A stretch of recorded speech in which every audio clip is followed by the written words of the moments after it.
What if I told you that the most powerful people in any room are rarely the loudest? That true influence has nothing to do with how much you speak, how aggressively you assert yourself, or how desperately you try to be noticed.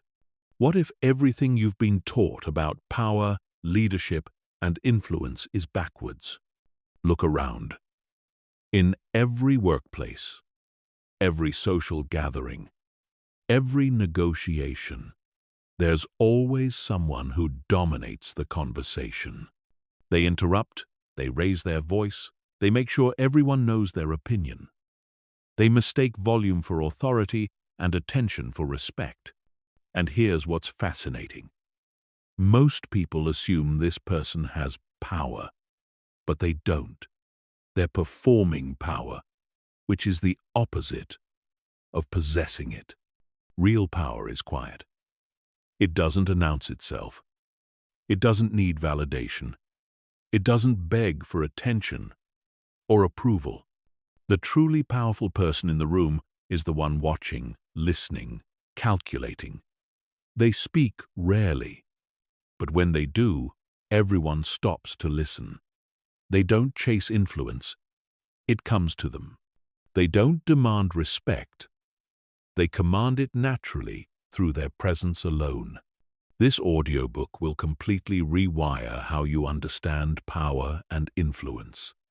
You're about to discover why quiet confidence is infinitely more magnetic than loud bravado.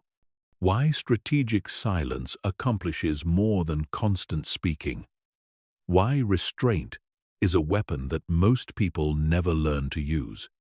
And most importantly, you're about to learn how to become the kind of person who controls every situation without ever appearing to try.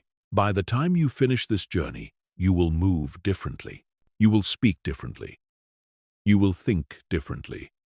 People will sense something has changed about you, but they won't be able to identify what. That's the mark of true power. It's felt, not seen. It influences without announcing its presence. And that's exactly what you're about to master. Chapter 1.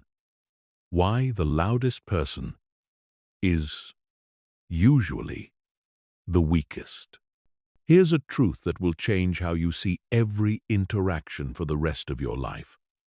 The person trying hardest to prove they have power is always the one who has the least.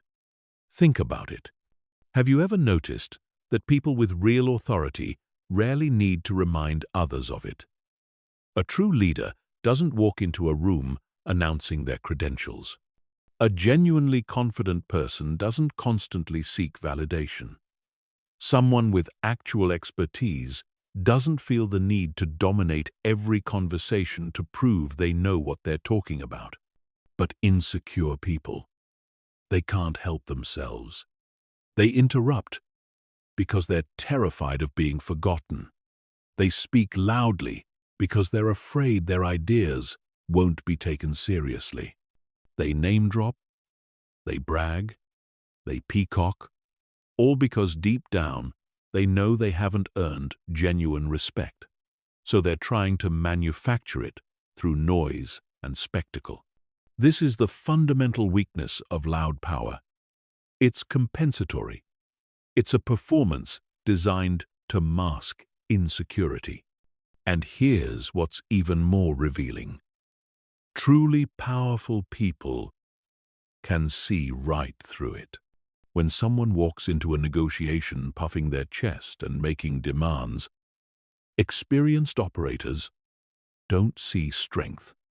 They see desperation. They see someone who can be manipulated because their ego is exposed and vulnerable. Let me give you a real-world example. Imagine two people in a business meeting. Person A dominates the conversation, speaks over others, insists their strategy is the only viable option, and gets visibly frustrated when questioned. Person B sits quietly for most of the meeting, asks a few precise questions, and then calmly presents a well-thought-out alternative when everyone else has exhausted themselves arguing. Who do you think gets taken more seriously? Person A created noise, but Person B created impact. Person A tried to control the room through force, but Person B controlled it through strategic restraint. And here's the crucial part. Person B didn't have to fight for respect. The quality of their presence and the precision of their contribution earned it automatically. This pattern repeats everywhere. The most respected professors aren't the ones who lecture non-stop. They're the ones who create space for deep thought and speak only when they have something genuinely valuable to add. The most influential leaders aren't the ones barking orders constantly. They're the ones who set a clear vision and then trust their team, stepping in only when truly needed. The most magnetic people at social events aren't working the room desperately trying to impress everyone. They're the ones having a few deep, meaningful conversations that people remember long after the event ends. Now, here's where it gets psychologically interesting. Loud, aggressive displays of power actually trigger resistance in others. When someone comes at you with force, your natural instinct is to push back, to defend yourself, to resist their influence. It's a fundamental aspect of human psychology. We don't like feeling controlled or dominated. So we instinctively oppose anyone who tries to force their will upon us. But quiet power? It bypasses all of that resistance. When someone influences you subtly, when they guide rather than command, when they suggest rather than demand, you don't feel controlled. In fact, you often don't even realize you're being influenced at all. You think the idea was yours. You think you came to that conclusion independently. And that's exactly why quiet power is so devastatingly effective. It works with human psychology instead of against it. The loudest person is weak because they've already shown you their insecurity. They've revealed that they need your validation, your attention, your submission. And the moment someone needs something from you, you have power over them. But the quietly powerful person, they need nothing from you. They're completely self-contained. And that independence, that self-sufficiency, is magnetic in a way that desperation never can be. So if you've been trying to gain influence by speaking more, by asserting yourself more aggressively, by making sure everyone notices you, stop. You're working against yourself. The path to real power runs in the exact opposite direction. It starts with silence, observation, and strategic restraint. It starts with becoming the person who doesn't need to prove anything, because your presence alone communicates everything. Chapter 2. The Psychology of Presence. How to command attention without seeking it. There's a phenomenon in social psychology that most people never consciously recognize, but everyone unconsciously responds to. It's called presence. And it's the invisible force that makes certain people magnetic without them doing anything obvious to earn attention. You've experienced this. You've been in rooms where someone walks in and the energy shifts.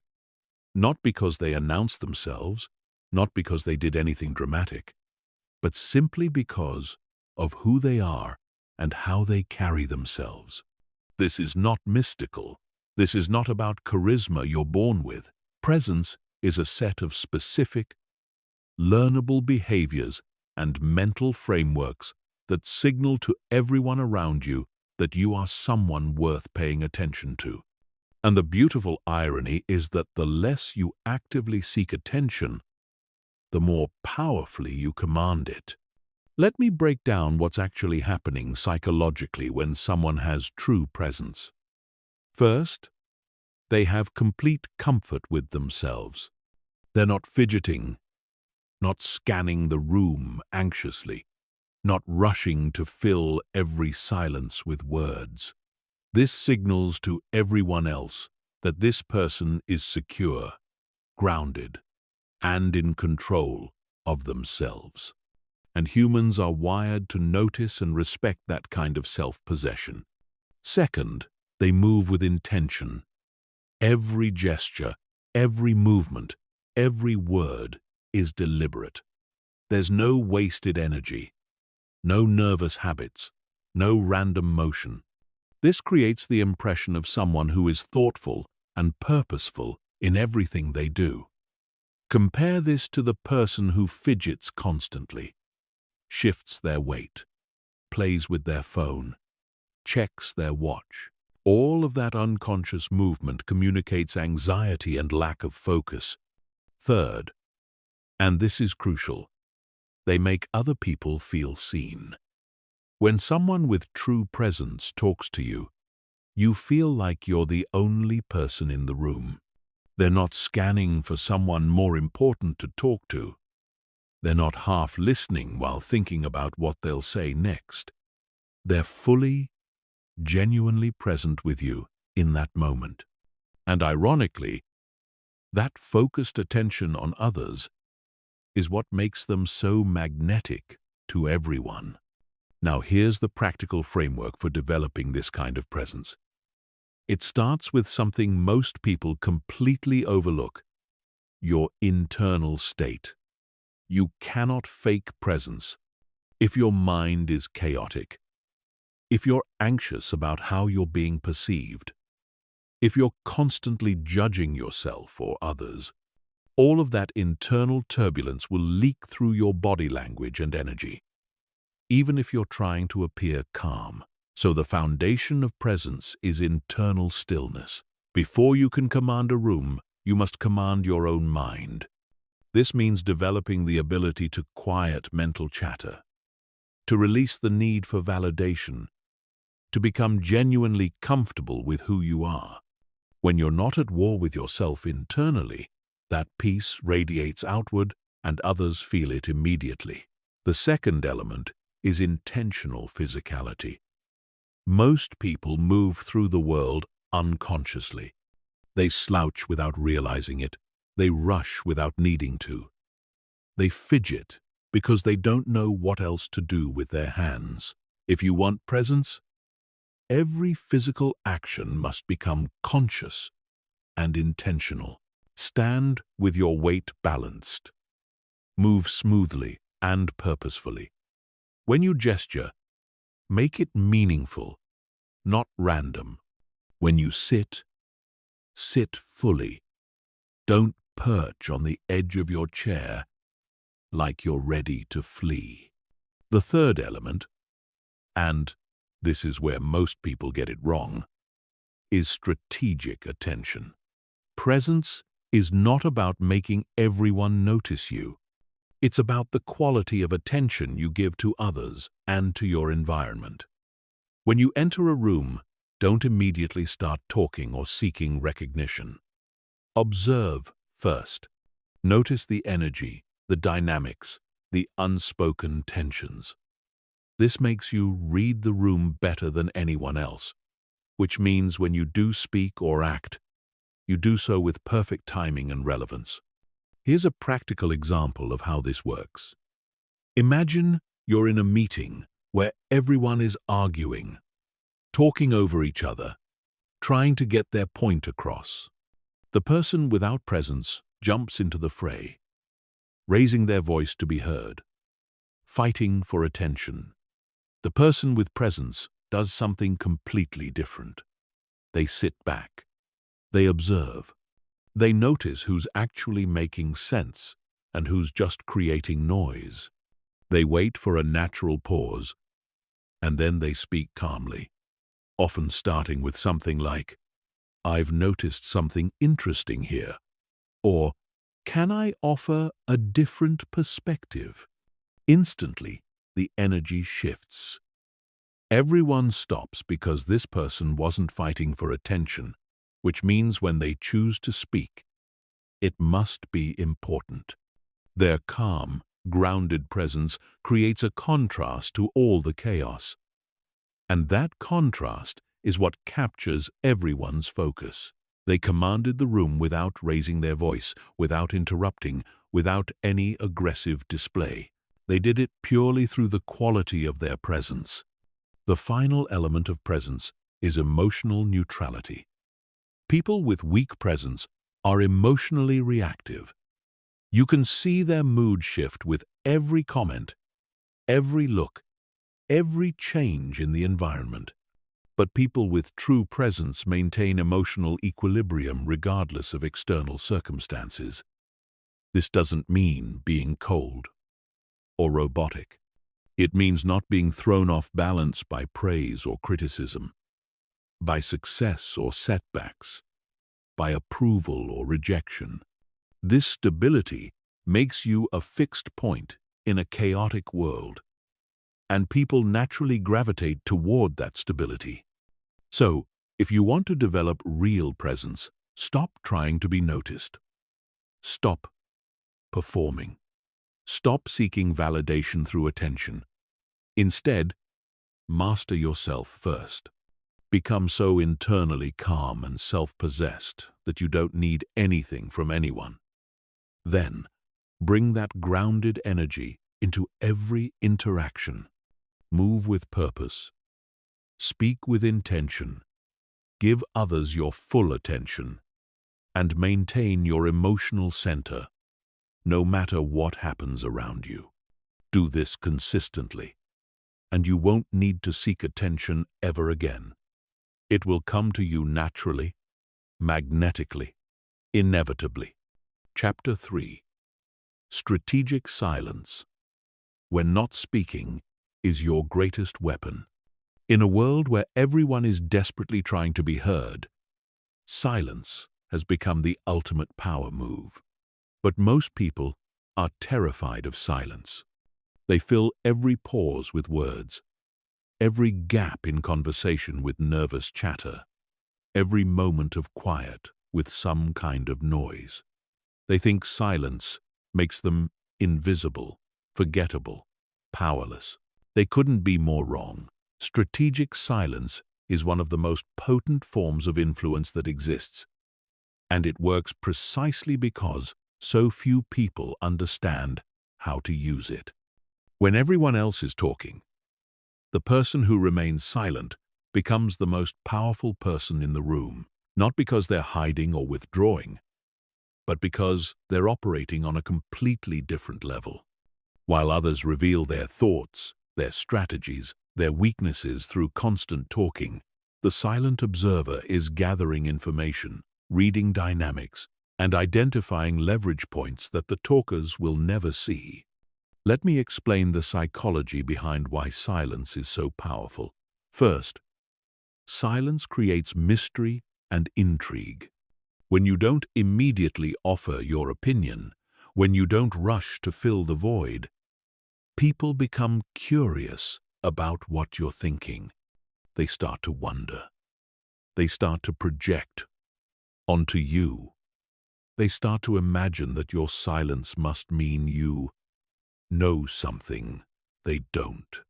And often, they'll reveal more information trying to figure you out than they would have if you'd been the one doing all the talking. Second, silence gives you time to think strategically while everyone else is reacting emotionally. In any tense conversation or negotiation, the person talking is usually operating from emotion, urgency, or ego. They're not thinking 3 moves ahead. They're just trying to win the current moment. But the silent person has the luxury of observation. They can see patterns, anticipate responses, and formulate a strategy that accounts for all the information being freely given by others. Third, and this is crucial, silence forces others to fill the void. And when people talk to fill silence, they almost always reveal more than they intended. This is a fundamental principle in negotiation, interrogation, and sales. The person comfortable with silence has a massive advantage because the other party will eventually get uncomfortable and start talking. And when they do, they'll give away information, make concessions, or expose vulnerabilities they never meant to reveal. Here's how strategic silence works in practice. Imagine you're in a salary negotiation. You state your desired number, and then you stop talking. The hiring manager might counter with a lower number. Most people would immediately respond, either arguing for their number or explaining why they deserve it. But someone who understands strategic silence does something different. They simply wait. They maintain eye contact. They don't fidget.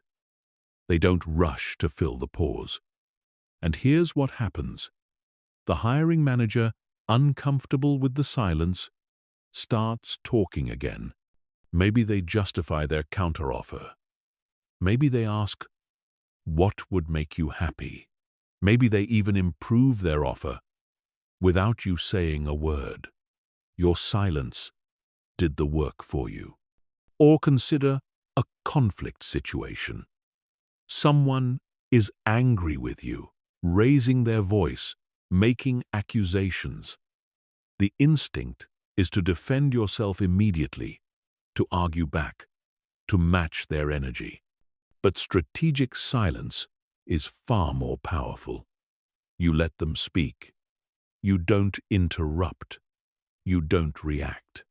You simply listen with calm, neutral attention. What happens? First, they eventually run out of steam. Anger requires fuel. And if you're not feeding the fire with defensive reactions, it burns itself out.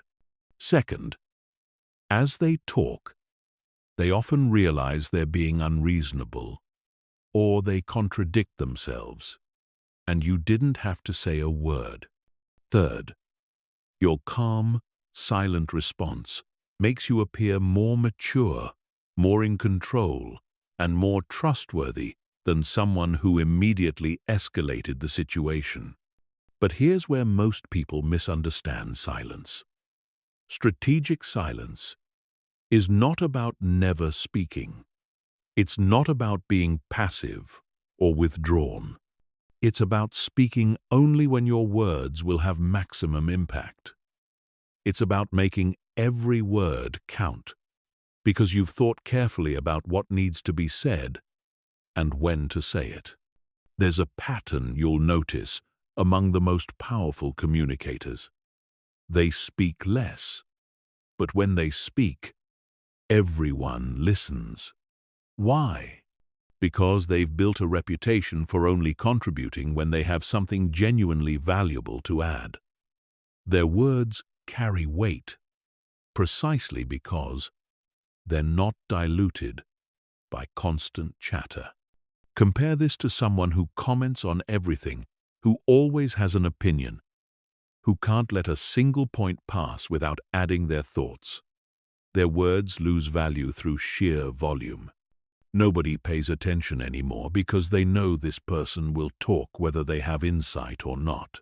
Strategic silence also protects you from one of the biggest mistakes people make in communication: saying too much. Every additional word is a potential vulnerability.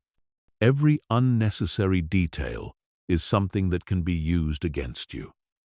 Every extra piece of information is ammunition you've handed to others. Powerful people understand this instinctively. They answer questions directly, but don't elaborate unnecessarily. They share what needs to be shared and keep everything else private. They know that mystery is power and oversharing is weakness. So how do you develop the ability to use strategic silence effectively? First, you must become genuinely comfortable with quiet. Practice being in silence, in your own thoughts, without the need to fill every moment with stimulation. Most people can't sit in silence for even 5 minutes without reaching for their phone or turning on music or finding some distraction.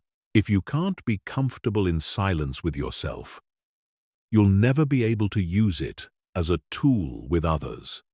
Second, train yourself to pause before responding to anything. Someone asks you a question, pause. Someone makes a statement, pause. Someone provokes you, pause. This does multiple things.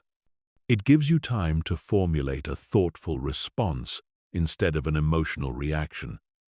It communicates that you're someone who thinks before speaking, and it creates a subtle psychological pressure on the other person to continue talking, potentially revealing more than they intended. Third, learn to recognize when silence will accomplish more than speaking. If someone is making a fool of themselves, your silence lets them continue digging their own hole. If someone is trying to manipulate you into a reaction, your silence denies them the satisfaction. If someone is waiting for you to reveal information, your silence protects your position. The question you should always ask yourself before speaking is, will my words improve upon the silence? If the answer is no, say nothing. Chapter 4. The Power of Restraint. Less is always more. One of the most counterintuitive truths about power is this: the more you have, the less you need to use it. Real power is characterized by restraint, not display. It's about what you choose not to do, not what you choose to do. And this concept is completely alien to most people because they've been conditioned to believe that power means taking action, making moves, demonstrating capability. But that's the thinking of someone who doesn't actually have power, someone trying to prove they have it. Think about the most powerful entities in the world. They don't constantly flex their strength. A wealthy person doesn't need to talk about their money or flaunt their possessions. A skilled fighter doesn't need to prove their abilities in every confrontation. A truly intelligent person doesn't need to remind everyone in the room how smart they are. Why? Because real power is secure in itself. It doesn't require external validation.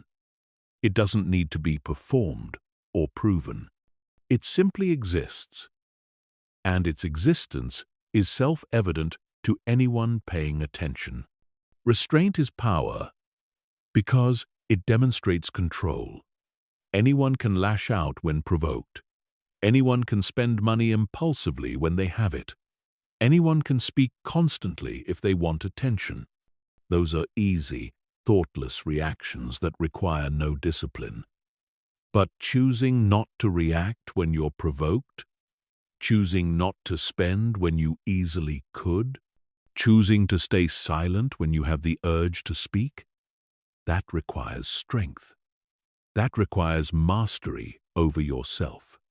And self-mastery is the foundation of all other forms of power. Let me give you a framework for understanding why less is always more.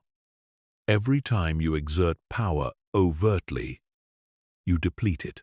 Every time you have to remind people of your authority, you reveal that your authority is questionable. Every time you respond to every criticism or provocation, you show that you can be controlled by others. But when you practice restraint, when you choose not to engage, when you let things unfold without your constant intervention, you preserve and even amplify your power. Here's a practical example. Imagine someone publicly criticizes you or your work. The immediate impulse is to defend yourself, to correct the record, to argue your position. And if you do that, what happens? You've now entered into a public debate with someone who probably has nothing to lose. You've given their criticism legitimacy by acknowledging it. You've shown that their words affected you enough to warrant a response. And if the exchange continues, you risk looking petty or defensive, regardless of who's actually right. But what if you practice restraint? What if you simply don't respond? Here's what happens. First, the criticism hangs in the air with no fuel to sustain it. Second, you've communicated through your silence that this person's opinion isn't significant enough to warrant your time or energy. Third, others watching the situation will often defend you without you having to defend yourself. And fourth, you maintain your composure and dignity while the critic appears increasingly desperate for your attention.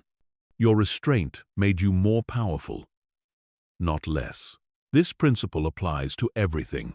In negotiations, the person who can walk away has more power than the person who needs the deal. In relationships, the person who's complete in themselves has more influence than the person who's desperate for connection.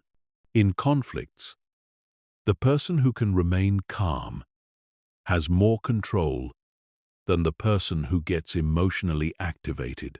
Restraint isn't weakness. It's the ultimate demonstration of strength. Now, here's the subtle art of restraint that most people never learn. It's not about suppression. It's not about denying yourself or being passive. True restraint is active, conscious choice. It's feeling the impulse to react and choosing not to. It's having the capability to do something and deciding it's not necessary. It's possessing power and wielding it so precisely that you barely need to use it at all. Think of restraint like a master swordsman. A novice swings wildly, using maximum effort for every strike, exhausting themselves quickly. A master makes minimal movements, conserves energy, strikes only when the opening is perfect. Both have the sword, but one understands that power isn't about constant action. It's about precise, economical use of force at exactly the right moment. That's restraint. In conversation, restraint means saying less, but saying it more effectively. It means resisting the urge to comment on everything, to correct every misstatement, to prove your knowledge at every opportunity. When you do speak, people listen because they know you've chosen your words carefully. In emotional situations, restraint means feeling your anger, your frustration, your hurt, but not being controlled by those feelings. It means responding from a place of conscious choice rather than unconscious reaction. The beautiful paradox of restraint is that by doing less, you accomplish more. By speaking less, your words carry more weight. By acting less impulsively, your actions become more impactful. By needing less validation, you become more respected. Less truly is more when it comes to power, but only if your restraint comes from genuine strength rather than fear or passivity. So practice restraint in every area of your life. Resist the urge to immediately check your phone when you're bored. Resist the impulse to speak when there's a pause in conversation. Resist the temptation to prove yourself when someone questions you. Not because you're weak, but because you're strong enough to choose not to. Each act of restraint strengthens your self-control. And self-control is the foundation of every other form of power you'll ever possess. Chapter 5. Emotional Mastery. The foundation of quiet power. If you want to understand why some people have quiet power while others are constantly struggling for influence, Look at their relationship with their emotions. The quietly powerful person is not emotionless. They feel everything just as deeply as anyone else. The difference is that they are never controlled by what they feel. Their emotions inform them, but don't dictate their behavior, and that distinction is everything. Most people are emotional puppets. Pull the right string, and they react predictably. Criticize them, and they defend. Praise them, and they become agreeable. Provoke them, and they lash out. Challenge them, and they become aggressive. Their responses are automatic, unconscious, and completely controllable by anyone who understands basic human psychology. This makes them weak, regardless of their title, their wealth, or their apparent success. But someone with emotional mastery, they can't be manipulated through emotional triggers. You can try to make them angry, and they remain calm. You can try to flatter them, and they see through it. You can try to intimidate them, and they don't flinch. This makes them unpredictable to others, while remaining completely predictable to themselves, which is exactly where true power lives. Here's what emotional mastery actually looks like in practice. It's not suppressing your feelings or pretending they don't exist. It's creating space between stimulus and response.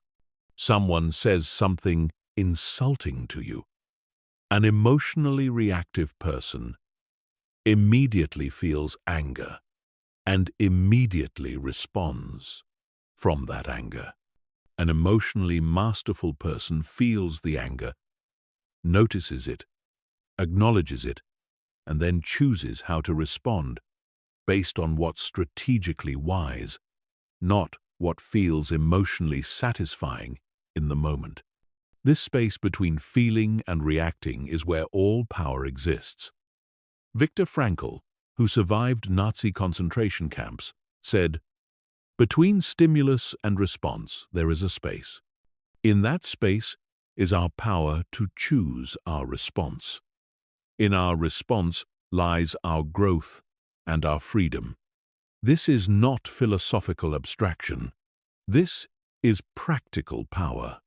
The person who can feel intense emotion and still choose their response has infinitely more power than the person who's controlled by their emotional reactions. Let me break down why emotional mastery is the foundation of quiet power. First, it makes you unmanipulatable. Most influence tactics rely on triggering emotional responses. Salespeople create urgency to trigger fear of missing out. Manipulators use guilt to control behavior. Provocateurs use insults to make you react defensively. But if you have emotional mastery, all of these tactics fail. You see them for what they are: transparent attempts to bypass your rational mind and trigger an emotional reaction. And when you're not controlled by your emotions, you can't be controlled by others. Second, emotional mastery gives you clarity in every situation. Emotions cloud judgment. When you're angry, you make aggressive decisions you'll later regret. When you're anxious, you make fear-based choices that limit your potential. When you're euphoric, you make impulsive decisions without proper consideration. But when you have mastery over your emotional state, you can think clearly regardless of what you're feeling. This means you make better decisions consistently, which compounds into significantly better outcomes over time. Third, emotional mastery makes you a stabilizing presence that others naturally gravitate toward. Think about the people in your life. Who do you turn to when you're in crisis? Not the person who will match your panic with their own anxiety. You turn to the person who remains calm, who can think clearly, who provides stability when everything feels chaotic. That person has influence not because they're trying to influence you, but because their emotional stability is naturally attractive and reassuring. Now here's how you develop emotional mastery. It starts with awareness. You cannot master what you don't notice. Most people are so identified with their emotions that they don't even realize they're feeling them until they're already reacting. The first step is learning to notice your emotional states as they arise. I'm feeling anger building. I'm experiencing anxiety right now. That comment triggered defensiveness in me. Simple awareness creates that crucial space between feeling, reacting. The second step is understanding that emotions are information, not commands. When you feel anger, it's giving you information that something has violated your boundaries or values. When you feel anxiety, it's alerting you to potential threat or uncertainty. When you feel excitement, it's signaling opportunity or alignment with your desires. These are useful data points, but they're not orders you must obey. You can feel anger and choose not to lash out. You can feel anxiety and choose to act anyway. You can feel excitement and still think critically. The third step is developing emotional regulation techniques that work for you. This might be breath control, using slow, deliberate breathing to activate your parasympathetic nervous system and create physiological calm. It might be reframing, consciously choosing to interpret a situation differently to change your emotional response. It might be the pause, simply counting to 10 before responding to anything emotionally charged. The specific technique matters less than having tools you can deploy when you feel yourself becoming emotionally activated. The fourth step, and this is crucial, is learning to transmute emotional energy rather than suppressing it. Suppression doesn't work. If you just bottle up anger or anxiety or any strong emotion, it will eventually explode or leak out in unhealthy ways. Instead, you learn to channel that emotional energy into productive action. Feel angry? Use that energy to fuel focused work. Feel anxious? Channel it into thorough preparation. Feel disappointed? Transform it into determination. The emotion doesn't disappear, but it stops controlling you and starts serving you. Here's a practical framework for emotional mastery in real-time situations. When you feel a strong emotion arising, first pause. Don't react immediately. Second, name the emotion specifically. I'm feeling disrespected is more useful than I feel bad. Third, ask yourself what this emotion is trying to tell you. Is it valid information?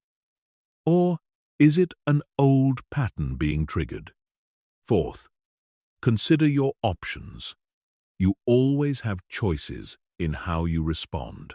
Fifth, choose the response that aligns with your values and long-term goals, not what feels satisfying in the moment. The person with emotional mastery doesn't need to dominate conversations because they're not seeking validation. They don't need to prove themselves because they're not insecure. They don't need to react to provocations because they're not controlled by others. They move through the world with quiet confidence because their internal state is stable regardless of external circumstances.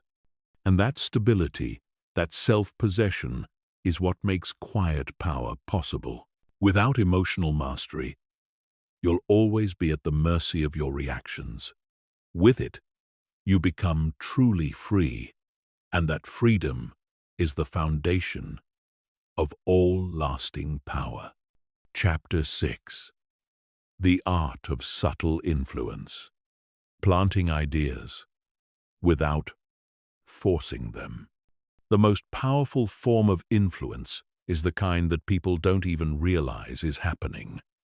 When you convince someone of something, they know you convinced them. They remember the argument, the persuasion, the effort you put in. But when you plant an idea so subtly that they think they came up with it themselves, that's permanent influence. That's the kind of power that reshapes how people think without them ever feeling manipulated or controlled. Here's the fundamental truth about human psychology that makes subtle influence possible. People resist being told what to think, but they love discovering insights on their own. You can present someone with the most logical, well-researched argument in the world, and if it contradicts their existing beliefs, they'll find a way to reject it. But if you can guide them to discover that same conclusion themselves, through their own thought process, they'll defend it as passionately as if it were their own original idea. Because in their mind, it is. This is why the most influential people rarely argue. They don't need to. They've mastered the art of asking the right questions, sharing the right stories, and creating the right context for others to reach the conclusions they want them to reach. They're not forcing ideas into people's minds. They're planting seeds and creating conditions for those seeds to grow naturally. Let me give you a framework for how subtle influence actually works. Imagine you want someone to change their approach to a project at work. The obvious, ineffective method is to tell them directly, "Your approach is wrong. You should do it this way instead." What happens? Instant defensiveness. Their ego gets activated. Now they're not evaluating whether your suggestion has merit. They're defending their original idea because you've made it a contest between your judgment and theirs. But what if you took a different approach? What if you asked questions instead? Have you considered what might happen if we approached it from this angle? What do you think the potential challenges are with the current plan? Is there a way we could test different approaches before committing fully? Notice what you're doing here. You're not telling them they're wrong. You're guiding them to evaluate their own plan more critically. You're creating doubt in their current approach while making them feel like they're the one doing the thinking. Here's what happens next. As they answer your questions, they start to see the limitations of their original idea. But because they're discovering these limitations themselves, there's no ego threat. They're not being corrected by you. They're refining their own thinking. And when they eventually land on the approach you had in mind all along, they feel smart for figuring it out. They feel ownership over the new direction, and they'll execute it with far more commitment than if you had simply told them what to do. This is the art of subtle influence. You're shaping the thought process without dictating the conclusion. You're creating the conditions for people to persuade themselves, and self-persuasion is infinitely more powerful than external persuasion because it bypasses all psychological resistance. Now let's talk about another powerful technique of subtle influence: strategic storytelling. Human brains are wired to learn through stories. When you tell someone a direct fact, they evaluate it critically, looking for reasons to accept or reject it. But when you embed that same information in a story, it slips past their critical defenses and lodges directly into their memory and belief system. Here's how this works in practice. Let's say you want to influence someone to be more decisive in their leadership. You could lecture them about the importance of decisiveness, give them statistics about how indecisive leaders lose respect, explain all the theory, and they might nod along, but nothing will change. Or you could tell them a story. I once worked with a leader who would agonize over every decision for weeks. The team respected his thoughtfulness at first, but eventually they started going around him to get answers because they couldn't wait for him to decide. Within 6 months, he had lost all credibility, not because he made bad decisions, but because he made no decisions. The interesting thing was, when he finally did decide, he was usually right. But by then, nobody was listening anymore. What did that story do? It illustrated the consequences of indecisiveness in a way that feels real and memorable. It created an emotional association, the fear of losing credibility, that pure logic never would have created. And most importantly, you didn't tell them to be more decisive. You let them draw that conclusion from the story. That's subtle influence. The third technique of subtle influence is what I call social proof seeding. People are heavily influenced by what they believe others think and do. But here's the subtle part. You don't need to tell someone everyone thinks this way, which sounds manipulative and triggers skepticism.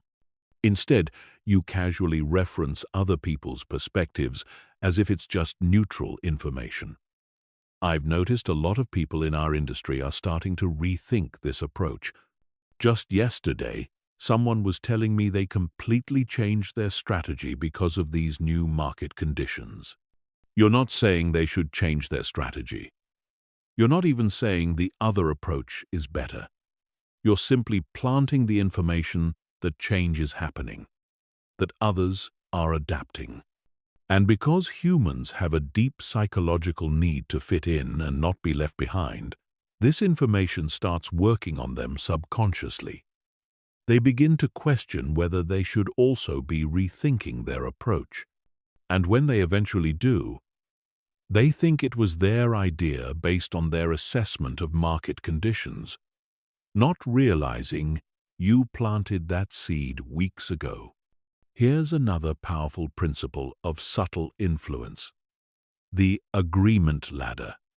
People are more likely to agree with you on big things if you've already gotten them to agree with you on small things. This is why skilled influencers never start with their actual request or their main point. They start with something easy to agree with, something obviously true and non-threatening. Then they build from there, each agreement making the next one easier.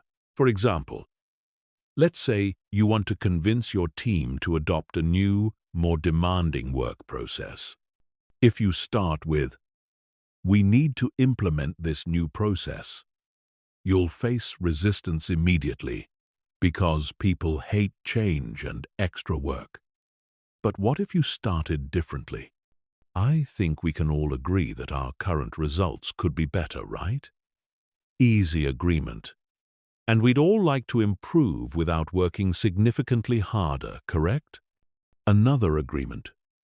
"So, if there was a process that could give us better results with roughly the same effort, that would be worth exploring, wouldn't it?" Now they're agreeing to explore it. Let me show you what I found. By the time you present the new process, they've already agreed to the logic that led to it. The key to all subtle influence is patience. You cannot rush this. If you try to force the conclusion too quickly, people sense the manipulation and resist. But if you're patient, if you plant seeds and let them germinate, if you guide thinking without controlling it, people will arrive at the conclusions you want them to reach, and believe those conclusions came from their own wisdom and judgment. That's when influence becomes permanent. One more critical element of subtle influence is the power of contrast and reframing. How people perceive an idea depends entirely on the context you create around it. The same proposal can seem risky or safe, expensive or affordable, radical or obvious, depending on what you compare it to and how you frame it.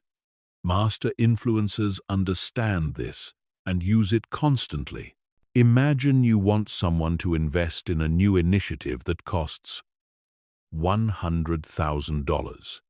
If you just present it as, "This will cost $100,000. It sounds expensive, but what if you reframe it? We're currently spending $2 million a year on our existing approach with diminishing returns. This new initiative requires a one-time investment of $100,000, which is 5% of what we're already spending, and has the potential to improve our results by 30%. Same cost, completely different perception. Or let's say you want someone to take on a challenging project. If you frame it as, "This is going to be really difficult and time-consuming," they'll resist. But what if you reframe it as, "This is the kind of challenge that people at the next level of their career typically handle. I think you're ready for it, but it's completely your choice." Now, it's not just a difficult project. It's an opportunity for growth and recognition. Same project, different frame, different response. The art of subtle influence is ultimately about understanding that people don't resist ideas, they resist feeling controlled. So the moment you try to force someone to think or act a certain way, you trigger their resistance mechanisms. But when you create the conditions for them to discover insights, when you guide their thinking process without dominating it, when you make them feel like the architect of their own conclusions, they don't resist. They embrace. They commit. They act. And they never realize you influence them at all, which is exactly the point. Chapter 7. Building unshakable credibility through action, not words. There's a pattern you'll notice if you study truly respected people. They rarely talk about their accomplishments, their expertise, or their value. They don't need to. Their work speaks for them.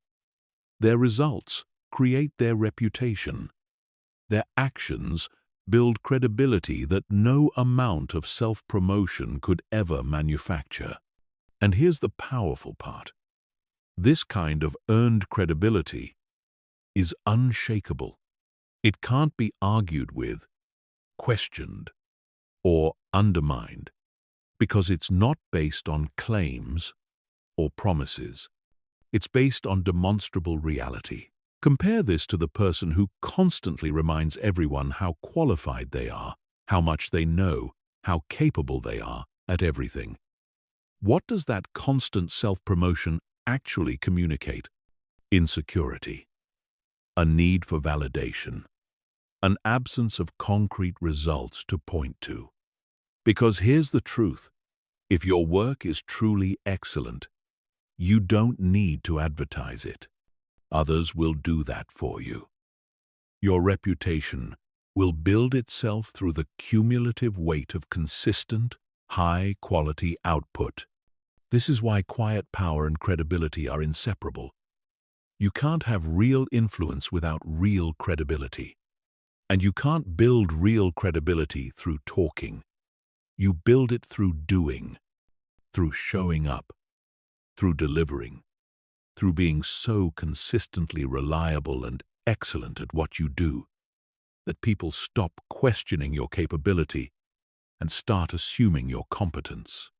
Let me break down exactly how action-based credibility works and why it's so much more powerful than reputation built on words. First, actions provide evidence that can't be disputed. Someone can question whether you're really as smart or talented as you claim to be, but they can't question results that exist in objective reality. If you said you could increase sales by 20% and you did it, that's not a matter of opinion. It happened. The evidence speaks for itself. Second, Consistent action builds trust over time in a way that words never can. Anyone can make promises. Anyone can talk about what they're going to do or what they're capable of. But actually following through, repeatedly, in various circumstances, under pressure, that's rare. And when people see you deliver consistently, they start to trust that you'll deliver in the future. That trust is the foundation of credibility. Third, action-based credibility compounds exponentially. Each time you deliver on a commitment, each time you solve a problem effectively, each time you demonstrate competence, you add to your credibility account. And as that account grows, people start giving you the benefit of the doubt in new situations. They assume you can handle challenges because you've proven it before. This creates a positive feedback loop where your reputation opens doors, which gives you opportunities to build more credibility, which opens more doors. Now here's the practical framework for building this kind of unshakable credibility. It starts with a principle that most people violate constantly: under-promise and over-deliver. The instinct when you want to impress someone is to make big promises, to talk up your capabilities, to set high expectations. This is a mistake, because now you've created a standard you have to meet just to avoid disappointment, and you have to exceed to actually impress. But what if you did the opposite? What if you set modest expectations and then exceeded them significantly? Let's say someone asks if you can complete a project by Friday. You know you could probably have it done by Thursday if you push. So you're tempted to promise Wednesday to look impressive. Don't. Say Friday and deliver Wednesday. Now you've created surprise and delight. You've demonstrated that you're not just reliable, you're exceptional. And you didn't have to say a word about how great you are. Your early delivery said it for you. This pattern of quietly exceeding expectations is how you build a reputation as someone who gets things done. Not someone who talks about getting things done. Not someone who promises to get things done. Someone who actually does it, consistently, without drama or fanfare. That's the person everyone wants on their team. Everyone trusts with important work. Everyone respects. The second element of action-based credibility is extreme ownership. When things go wrong, and they will, the immediate instinct for most people is to deflect blame, make excuses, or point fingers at external factors. This is credibility suicide. Because even if those excuses are valid, even if the failure wasn't entirely your fault, the moment you start explaining why it wasn't your fault, you sound defensive and unreliable. The quietly powerful person does something radically different. They take full responsibility, regardless of circumstances. This didn't work out. That's on me. Here's how I'm going to fix it. Notice what this does. First, it shuts down any potential blame game before it starts. Second, it demonstrates maturity and accountability. Third, it shifts focus from the problem to the solution. And fourth, it actually builds credibility even in failure, because people respect someone who owns their mistakes far more than someone who makes excuses. Here's a real example of how this works. Imagine a project fails because another department didn't deliver their part on time. Most people would immediately point that out. Well, if they had given us what we needed when they promised, this wouldn't have happened. Technically true, but it makes you look like someone who can't solve problems when dependencies fail. Now compare that to this response. The project didn't succeed, and as the lead, that's my responsibility. I should have built in more buffer time and had contingency plans for if other teams experienced delays. Here's what I'm doing to ensure this doesn't happen again. Same situation, completely different impression.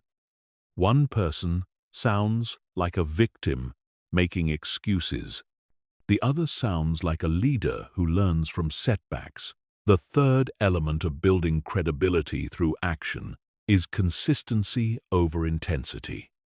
Many people have bursts of impressive productivity or performance. They work incredibly hard for a week, or deliver one exceptional project, and then coast. This doesn't build lasting credibility because people learn they can't count on you to maintain that level. You're unpredictable, but someone who shows up at a solid, reliable level every single day, someone who might not have the most spectacular individual achievements but is consistently competent across everything they do. That person builds ironclad credibility because reliability is more valuable than occasional brilliance. Organizations, leaders, and teams don't just want someone who can have one great performance. They want someone they can count on to perform well consistently, in various situations, under different pressures. Think of it like this. Would you rather have a car that performs amazingly for one trip and then breaks down unpredictably, or a car that performs well consistently, trip after trip, year after year? The answer is obvious. The same logic applies to credibility. Consistent, dependable excellence beats sporadic brilliance every time. The fourth element is doing the unrequired work. This is where most people separate themselves from the quietly powerful. Most people do exactly what's asked of them, nothing more. They meet the explicit requirements and call it done. But people who build exceptional credibility don't just do what's required. They anticipate what else might be needed and do that too without being asked. For example, you're asked to create a report analyzing sales data. Most people create the report as requested and submit it. That's fine. It meets expectations. But what if you went further?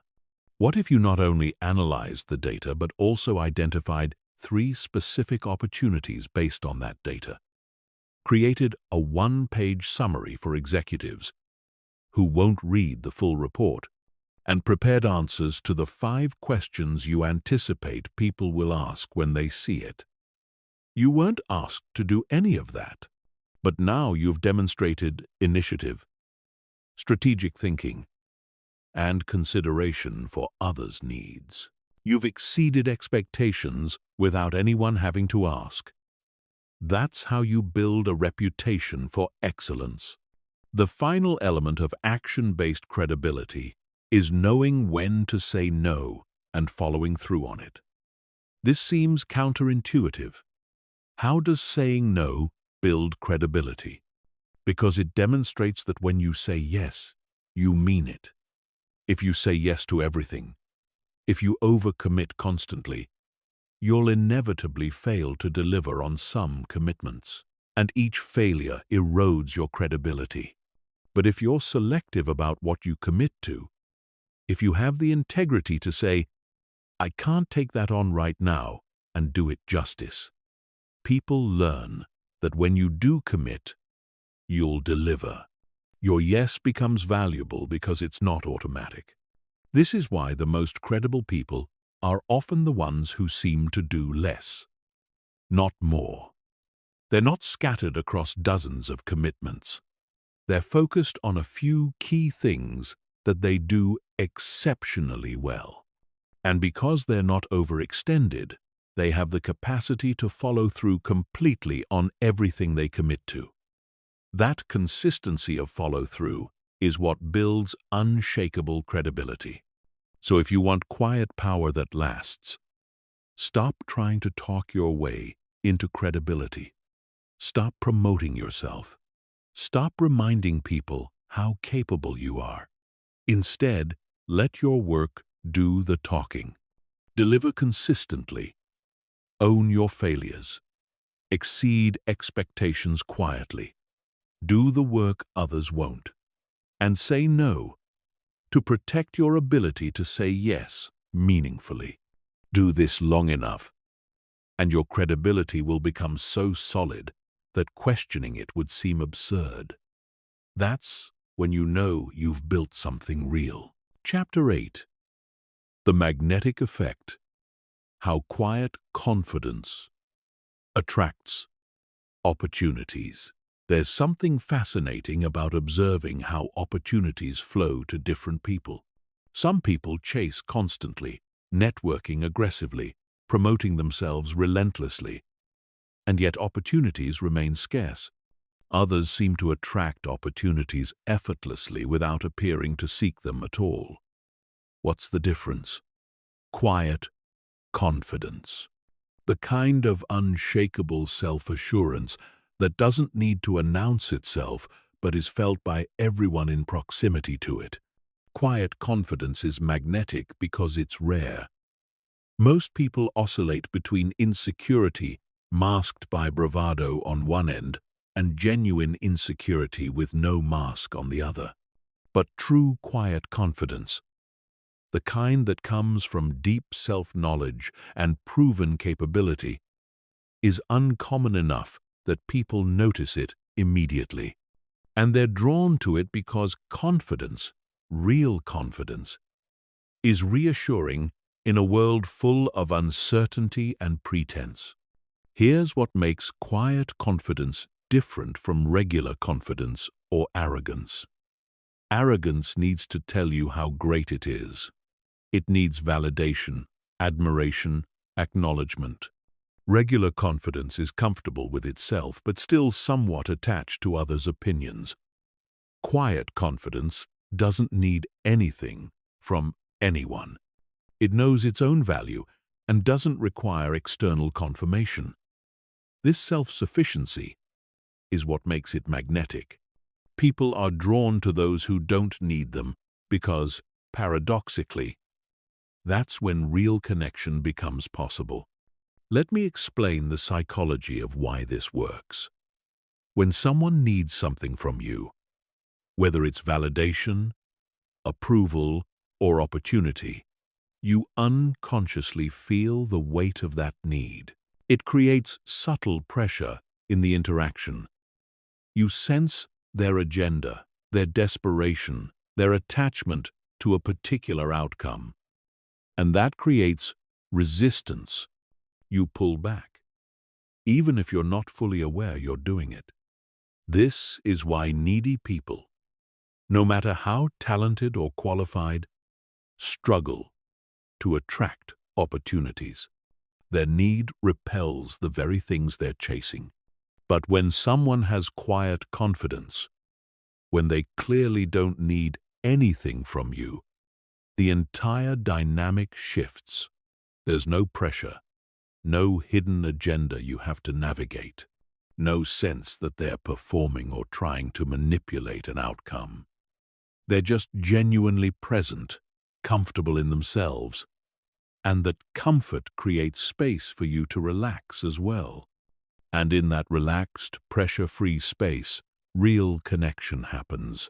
Opportunities emerge organically because you actually want to help this person or work with them, not because you feel pressured or obligated to. Here's how this plays out in practical situations. Imagine two people at a networking event. Person A works the room desperately, handing out business cards, interrupting conversations to inject themselves, talking up their accomplishments, clearly trying to generate leads or opportunities. Their energy is frantic, needy, transactional. Person B, on the other hand, has a few genuine conversations with people who interest them, asks thoughtful questions, listens more than they speak, and leaves without any aggressive follow-up. Who do you think people remember positively? Who do you think gets called when an opportunity arises? Not person A. Despite all their effort, person A made people feel like a means to an end. They created transactional interactions that everyone wants to escape from. Person B, though, created real connections. They made people feel interesting and valued. And when someone feels genuinely seen and appreciated by you, they naturally want to reciprocate. They think of you when opportunities arise because the interaction felt good, not forced. This is the magnetic effect of quiet confidence. It doesn't chase. It doesn't grab. It doesn't force. It simply shows up as its authentic self, comfortable and self-possessed, and lets others come to it. And they do come, consistently, because that energy is so rare and so refreshing that people actively seek it out. Now, let's talk about how to cultivate this kind of quiet confidence. It starts with genuine competence. You cannot fake quiet confidence for long because it's rooted in real capability and real self-knowledge. If you're constantly worried about being exposed as a fraud, if you secretly doubt your abilities, that anxiety will leak through your behavior no matter how much you try to project confidence. So the foundation is actually becoming good at something, building real skills, accumulating real experience. Confidence built on a foundation of competence is unshakable because you know what you can do. You've proven it to yourself repeatedly. The second element is self-acceptance. Quiet confidence doesn't come from being perfect. It comes from being okay with who you are, including your flaws and limitations. Most people are at war with themselves, constantly criticizing their shortcomings, comparing themselves unfavorably to others, feeling like they're not enough. This internal conflict creates anxiety that others perceive, even if unconsciously. But when you've accepted yourself, when you've made peace with your imperfections while still working to improve, that internal peace radiates outward. You're not defensive because you're not trying to hide anything. You're not arrogant because you're not trying to prove anything. You're just comfortable being exactly who you are. The third element is outcome independence. This is crucial, and it's where most people struggle. Outcome independence means you genuinely don't attach your self-worth or emotional state to any particular outcome. You want opportunities, you work toward goals, but your inner equilibrium doesn't depend on getting them.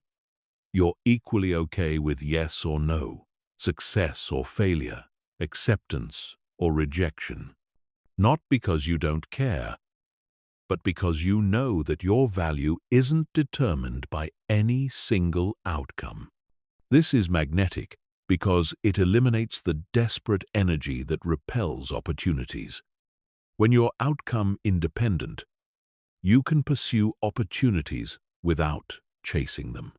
You can put yourself in position without forcing things.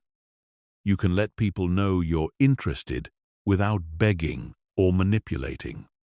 And because you're genuinely fine either way, people sense they can say no without disappointing you, or yes without you becoming clingy or entitled.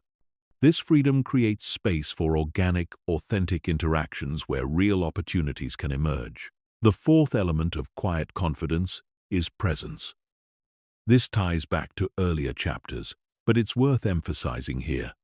People with quiet confidence are fully present in interactions, because they're not mentally rehearsing what to say next, not worrying about how they're being perceived, not scanning the room for someone more important to talk to. This full presence makes others feel valued and seen, which creates positive associations with you. And when opportunities arise, people naturally think of those who made them feel good, not those who made them feel used or uncomfortable. Here's a practical framework for attracting opportunities through quiet confidence instead of chasing them. First, focus on becoming genuinely excellent at your craft. Pour your energy into developing real skills and deep expertise. This gives you the foundation of competence that quiet confidence requires. Second, build relationships without agenda. Connect with people because they're interesting, not because they might be useful. This creates authentic networks instead of transactional ones. Third, share your knowledge and help others generously, without keeping score or expecting immediate return. This establishes you as someone of value who operates from abundance rather than scarcity. Fourth, when opportunities do arise, evaluate them based on alignment with your values and goals, not based on desperation or fear of missing out. This selectivity makes you more attractive because it signals you're in demand and you have standards. Fifth, when opportunities don't work out, maintain your equilibrium. Don't spiral into self-doubt or bitterness. Stay consistent. Keep delivering value. Trust that more opportunities will come. This emotional stability over time is what separates temporary success from lasting influence. The magnetic effect of quiet confidence is not manipulative strategy. It's the natural result of genuine self-assurance meeting authentic capability. When you know who you are, when you're comfortable with that, when you've built real competence, and when you're not desperate for validation or approval, you become like a gravitational center. Opportunities, people, and resources naturally move toward you because the energy you project is rare, attractive, and trustworthy. You don't have to chase, you just have to be, fully and authentically, and let the magnetic pull of quiet confidence do the rest. Chapter 9. Reading Rooms and People. Observational Intelligence. While everyone else is busy talking, performing, or worrying about their own presence, the quietly powerful person is doing something far more valuable. They're watching. They're reading the room. They're noticing dynamics that others miss entirely. This observational intelligence is what allows them to navigate social situations with precision, to identify opportunities before they're obvious, and to avoid pitfalls that blindside everyone else. Most people move through the world essentially blind to the subtleties around them. They notice the obvious, the loud, the explicit, but they miss the meaningful glances, the subtle power plays, the unspoken tensions, the hidden alliances, all the real information that determines how situations will actually unfold. This is why they're constantly surprised when things don't go as expected, when the person they thought was supportive undermines them, when the deal they thought was certain falls through, when dynamics shift in ways they didn't anticipate. But people with observational intelligence are rarely surprised. They saw it coming. They noticed the warning signs everyone else missed. They read between the lines, interpreted the subtext, and understood what was really happening beneath the surface conversations. And this awareness gives them an enormous advantage in every situation, because while others are reacting to what's obvious, they're responding to what's real. Here's what observational intelligence actually looks like in practice. You walk into a meeting. Most people immediately start positioning themselves, thinking about what they're going to say, checking their phones, or making small talk. The observationally intelligent person is doing something different. They're noticing who sits where and why. They're observing who makes eye contact with whom and who avoids it. They're picking up on the energy in the room, whether it's tense or relaxed, formal or casual. They're identifying who has actual power versus who has formal authority. And they're doing all of this before a single word of official business is spoken. This reconnaissance gives them information that shapes every interaction that follows. If they notice tension between two key stakeholders, they know not to propose anything that requires those two to collaborate closely. If they observe that the person running the meeting keeps deferring to someone else, they know who actually needs to be convinced, regardless of org charts or titles. If they sense that everyone is exhausted or distracted, they know this isn't the time to introduce a complex new idea that requires deep thought. Let me give you a framework for developing this kind of observational intelligence. It starts with shifting your default mode from broadcasting to receiving. Most people's default in social situations is to think about what they're going to say or do next. They're in broadcast mode, focused on their own performance. To develop observational intelligence, you need to spend more time in receiving mode, where your attention is focused outward on gathering information rather than inward on managing your own presentation. This is harder than it sounds because it requires quieting your ego. Your ego wants attention, wants to contribute, wants to be noticed. But observational intelligence requires making your ego secondary to your awareness. You have to be comfortable being quiet, being in the background, being the observer rather than the observed. And most people struggle with this because they feel like if they're not actively participating, they're not adding value. They're wrong. The value you add through accurate observation and strategic timing far exceeds the value of constant participation.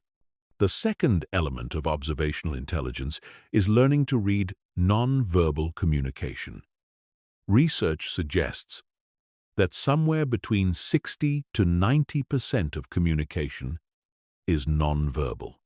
Body language, facial expressions, tone of voice, spatial positioning, all of these convey information that's often more truthful than the actual words being spoken. People can control their words fairly easily, but controlling unconscious, non-verbal signals is much harder. So when someone says they're fine with a decision but their arms are crossed, their jaw is tight, and they're leaning away from the table, what's the real message? They're not fine. They're opposed, but not saying so explicitly. When someone verbally agrees with a proposal but won't make eye contact with the person presenting it, what does that tell you? Probably that they're agreeing superficially but have no intention of supporting it genuinely. These non-verbal signals give you the real story beneath the official narrative. The third element is pattern recognition. Observational intelligence isn't just about noticing things in the moment. It's about recognizing patterns over time. How does this person typically behave when they're stressed versus confident? What does this group dynamic look like when it's functioning well versus when there's underlying conflict? When this particular leader says, "Let me think about it," does that usually mean they're genuinely considering it? Or is it their polite way of saying no? When you've observed enough interactions, you start to recognize patterns that predict outcomes. You know that when these two people start disagreeing in meetings, the project is probably going to stall because neither will back down. You know that when this particular stakeholder asks questions in a certain way, they're actually signaling opposition, not curiosity. You know that when the energy in the room shifts in a specific way, the conversation is about to become unproductive. This pattern recognition allows you to anticipate and navigate situations proactively rather than just reacting as things unfold. The fourth element of observational intelligence is understanding power dynamics and social hierarchies. Every group has them, even if they're not formalized. There's always someone whose opinion carries more weight, someone who influences others, someone who serves as a bridge between factions, someone who's marginalized, regardless of their formal role. Mapping these dynamics quickly tells you how to navigate the group effectively. For instance, you might notice that when a particular person speaks, others listen more carefully. That person has informal authority, and getting them on your side is probably more important than convincing the formal leader. Or you might observe that two people always align their positions, which tells you they're a voting bloc you need to approach as a unit rather than individually. Or you notice someone who's repeatedly talked over or ignored, which might make them a potential ally since they're likely frustrated with the current dynamic. The fifth element is recognizing emotional undercurrents. Every interaction has an emotional layer beneath the logical content. People aren't just exchanging information and making rational decisions. They're also managing egos, processing insecurities, nurturing grudges, seeking validation, protecting turf, pursuing hidden agendas. The observationally intelligent person picks up on these emotional undercurrents and understands that they often matter more than the logical content of what's being discussed. When someone keeps bringing up a minor point that's logically irrelevant, they're probably not really concerned about that point. They're expressing something else, maybe feeling unheard, maybe asserting their relevance, maybe testing their influence. When a discussion becomes unexpectedly heated over what should be a straightforward decision, there's probably emotional history or stakes you're not seeing. The ability to recognize these emotional undercurrents helps you respond to what's actually happening rather than what appears to be happening on the surface. Now here's how you practice and develop observational intelligence. Start by deliberately putting yourself in observer mode in low-stakes situations. Maybe at a social gathering. Instead of trying to be the life of the party, consciously observe. Who's having genuine conversations versus superficial ones? Who seems comfortable versus anxious? Who's naturally drawing others to them, and who's working hard to maintain attention? Don't judge these observations. Just notice them. In professional settings, arrive to meetings early and watch how people enter and position themselves. Who chooses to sit where? Who arrives together, suggesting alignment? Who makes a point of not sitting near someone else, suggesting tension? Who immediately pulls out their phone versus who makes eye contact and engages? These seemingly small observations accumulate into useful intelligence about how to navigate that group. Practice reading individual people by paying attention to their baseline behavior first. You can't identify deviation from normal if you don't know what normal looks like for them. So, when you interact with someone regularly, mentally note how they typically behave when they're relaxed and comfortable. Then when you see them behaving differently, you know something has changed, even if they're not explicitly telling you what. The ultimate goal of observational intelligence is not manipulation. It's navigation. It's understanding the reality of situations so you can move through them effectively. Build genuine relationships, identify real opportunities, and avoid unnecessary conflicts or failures. People with high observational intelligence don't need to control rooms through force because they understand rooms so well they can influence them subtly and naturally. They don't need to demand attention because they know exactly when and how to contribute for maximum impact. They don't get blindsided by sudden changes because they saw the warning signs long before things became obvious. That's the power of truly seeing what everyone else is too busy performing to notice. Chapter 10. The Long Game. Playing chess, while others play checkers. Here's a hard truth about power that most people learn too late. The person who wins today but sacrifices tomorrow has no real power. The person who forces a short-term victory but damages long-term relationships has no real influence.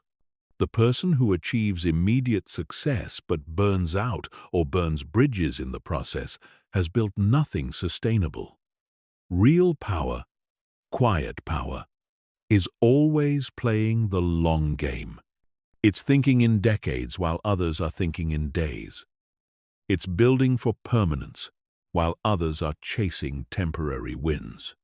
This is the fundamental difference between chess thinking and checkers thinking. Checkers is about immediate captures, obvious moves, simple tactics. There's nothing wrong with checkers, but it's a limited game. Chess is about positioning, about setting up combinations 5 moves ahead, about creating situations where you win, not through a single brilliant move, but through the cumulative effect of strategic positioning over time. And that's exactly how the quietly powerful operate. They're playing chess while everyone around them is playing checkers. Let me give you a concrete example of what this looks like. Imagine you're working on a team and there's credit to be claimed for a successful project. The checkers player fights aggressively to ensure they get recognized, possibly at the expense of others, possibly by exaggerating their contribution. They get the immediate win, the recognition, the pat on the back. But what have they lost? The trust of teammates, the goodwill of colleagues who notice the credit grabbing, their reputation as someone who builds others up versus someone who only promotes themselves. These costs might not be immediately visible, but they compound over time. The chess player does something different. They share credit generously, even deflecting it toward others who contributed. They might even let someone else take the spotlight entirely, while quietly ensuring that key decision-makers know the real story. In the moment, this looks like they lost. They didn't get the public recognition. But what did they gain? The fierce loyalty of teammates who know they'll be treated fairly. The reputation as someone secure enough to share success. The respect of observant leaders who notice the difference between self-promoters and genuine value creators. And 5 years later, when it's time to choose who leads the next major initiative, who do you think gets selected? Not the person known for grabbing credit. The person known for building great teams and delivering results without ego drama. This is long-game thinking. Every decision is evaluated not just on its immediate impact, but on how it positions you for the future. Every interaction is viewed not as a standalone transaction, but as one move in an ongoing game that spans years or decades. Every choice to restrain yourself, to be generous, to take the high road even when the low road would be easier, is an investment in your long-term influence and credibility. Let me break down the key principles of playing the long game. First, prioritize relationships over transactions. In the short term, you can extract maximum value from every interaction, squeeze every advantage, win every negotiation. This might maximize immediate gain, but it destroys relationships. And relationships are the foundation of sustained success. The chess player knows that the value of a strong relationship over 10 years far exceeds the value of winning a single transaction. So they optimize for relationship strength even when it means accepting less favorable terms in the moment. This doesn't mean being a pushover. It means being fair, being generous where possible, and never destroying a relationship for marginal short-term gain. When you consistently operate this way, you build a network of people who trust you, who want to work with you again, who recommend you to others, who give you the benefit of the doubt when things get complicated. That network becomes increasingly valuable over time and opens doors that no amount of aggressive short-term optimization ever could. Second principle is invest in reputation systematically. Your reputation is an asset that compounds over time, but only if you're intentional about building it. Every interaction either adds to your reputation or detracts from it. Every commitment you keep or break. Every time you do or don't follow through.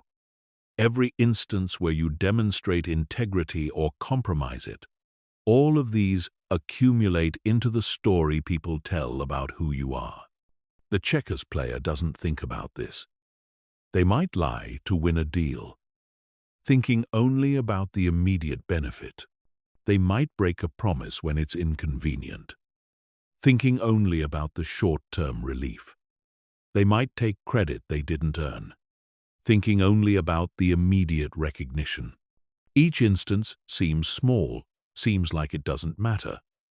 But reputation is built exactly this way, through the accumulation of small signals about who you really are. And once a reputation is damaged, it's exponentially harder to repair than it was to build in the first place. The chess player protects their reputation like the strategic asset it is. They keep promises even when it's hard, because they know their word has to mean something if they want long-term influence. They tell the truth even when a lie would be more convenient, because they know that being caught in even one lie can destroy years of accumulated trust. They take responsibility for failures because they know that integrity in failure builds respect that will matter in future successes. Third principle is create optionality for your future self. Many people make decisions that feel optimal in the moment but constrain their future choices. They burn bridges. They lock themselves into specific paths. They make commitments that limit flexibility. The chess player does the opposite. They make decisions that preserve and ideally expand their future options. This might mean not taking the highest-paying job if it's in a declining industry that will limit future opportunities. It might mean maintaining relationships even with people you're not currently working with because you never know when those connections will become valuable. It might mean developing multiple skills instead of over-specializing, because versatility creates more opportunities than narrow expertise. It's thinking not just about where this decision gets you immediately, but about what doors it opens or closes for future you. Fourth principle is compound small advantages over time. The checkers player is always looking for the big, dramatic win, the game-changing move. The chess player knows that most games are won through the accumulation of small positional advantages.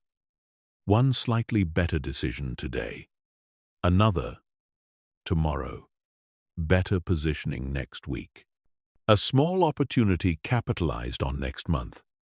None of these is transformative individually, but compound them over years, and the cumulative effect is massive. This is why consistency matters so much in the long game. You don't need to be spectacular. You need to be excellent consistently. You don't need breakthrough moments. You need steady progress. You don't need to win big immediately. You need to avoid losing while positioning yourself to win bigger later. The person who improves 1% every week is unrecognizable, vastly superior after just a few years, but they're barely different week to week. That's the power of compounding. Chapter 11. The Shield of Silence. How to handle criticism and attacks. One of the most powerful demonstrations of quiet strength is how you respond when you're criticized, attacked, or disrespected. Most people immediately react, defending themselves, counterattacking, or seeking vindication. But this reaction, while natural, reveals weakness. It shows that the criticism got through your defenses, that the attacker successfully triggered an emotional response, that you can be controlled by others' words. The person with quiet power responds completely differently.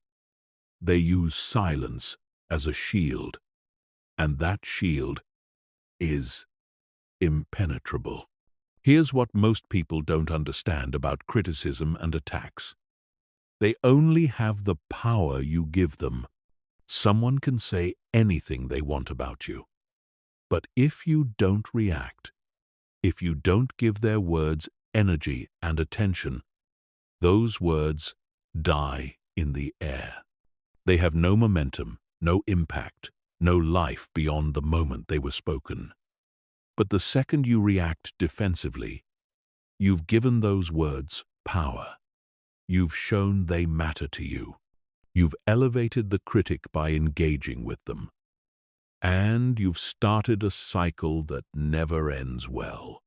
Strategic silence in the face of criticism works on multiple levels. First, it denies the attacker the satisfaction of getting a reaction. Most people who criticize or attack others are seeking a response. They want to see you rattled, defensive, emotional. When you give them nothing, when you remain calm and unmoved, you've denied them what they came for. This is psychologically frustrating for them and often causes them to either escalate to the point where they look unreasonable or give up entirely. Second, your silence forces observers to focus on the criticism itself rather than your reaction to it. If the criticism is baseless, people will see that without you needing to defend yourself. If the criticism has merit, your calm acceptance of it makes you look mature and self-aware rather than defensive. Either way, you win by not playing the game. Third, silence preserves your energy and dignity. Getting into arguments with critics is exhausting and degrading.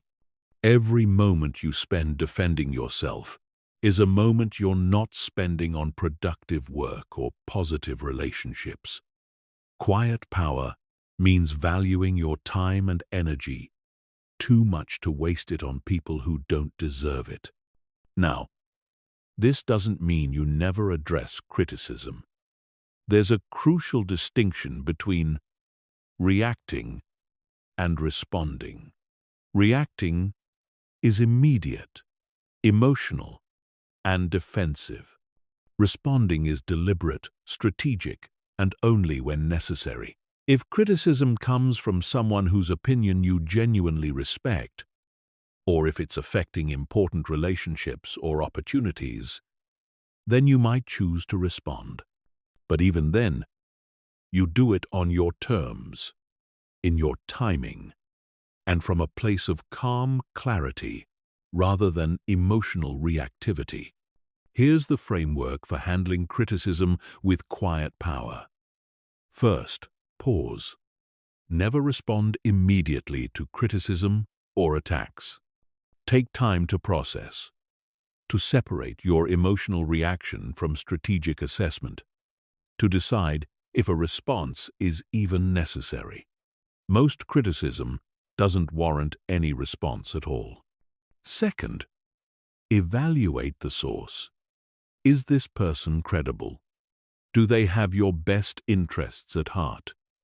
Are they speaking from knowledge or ignorance? If the source isn't credible or well-intentioned, their criticism can be safely ignored. Third, extract any valid feedback. Even harsh or poorly delivered criticism sometimes contains a kernel of truth. Can you find that truth without accepting the packaging? If so, use it to improve while discarding the rest. Fourth, if you do choose to respond, do so calmly and briefly. Acknowledge valid points if they exist. Correct factual errors if necessary. And then move on. Don't over-explain. Don't get emotional. Don't try to convince your critic they're wrong. State your perspective once clearly and then disengage. Long defensive arguments make you look weak. Brief, calm responses make you look confident and in control. Fifth, let your continued success be your response. The best answer to criticism is not words, but results. Keep doing excellent work. Keep building your reputation through action. Keep moving toward your goals. Over time, your track record will speak louder than any critic's words. People who matter will judge you based on what you actually accomplish, not on what someone said about you. Here's a real-world example.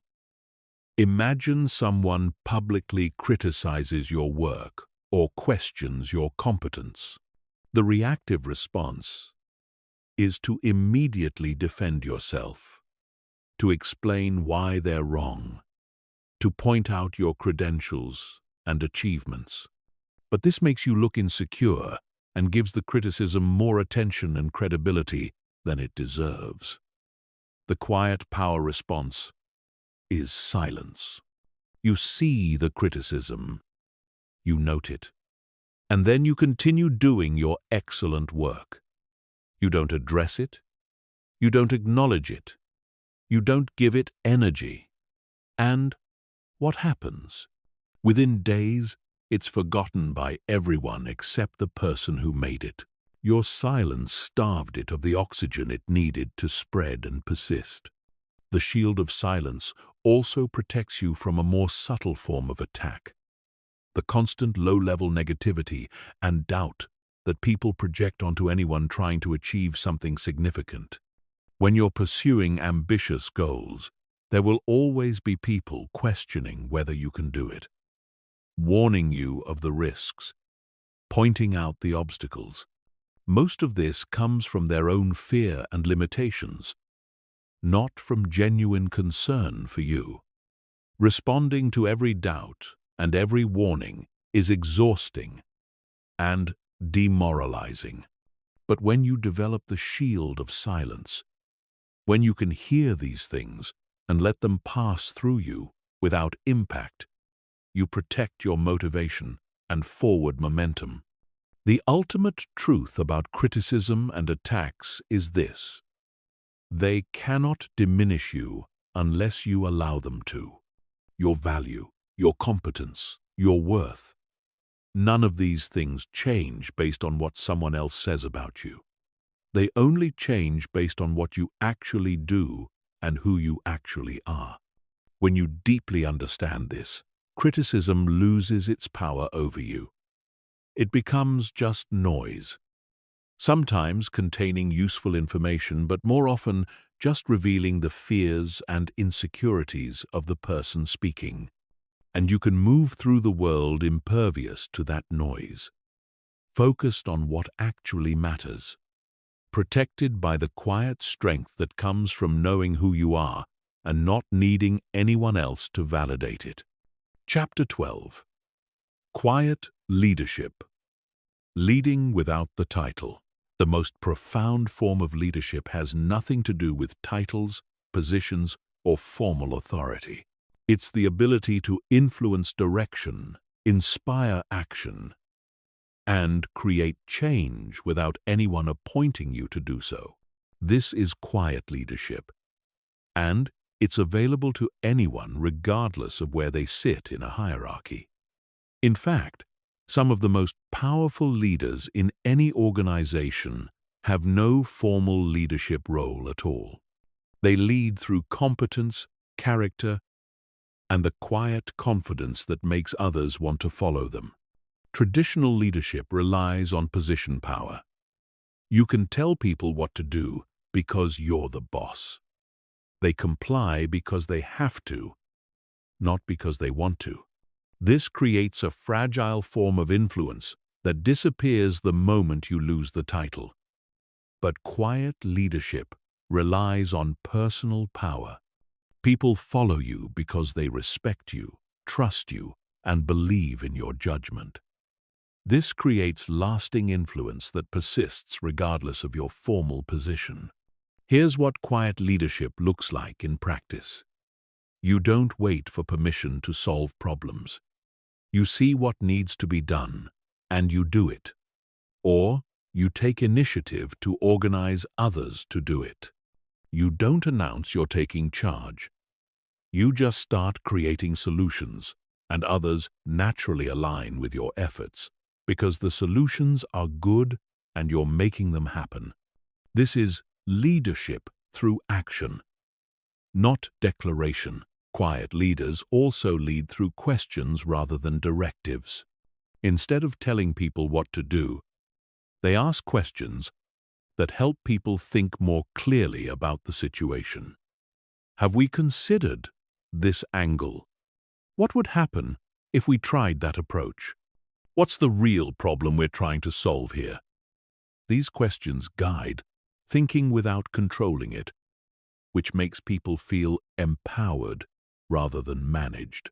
And when people arrive at conclusions through their own thinking, they're far more committed to the path forward than if they were simply following orders.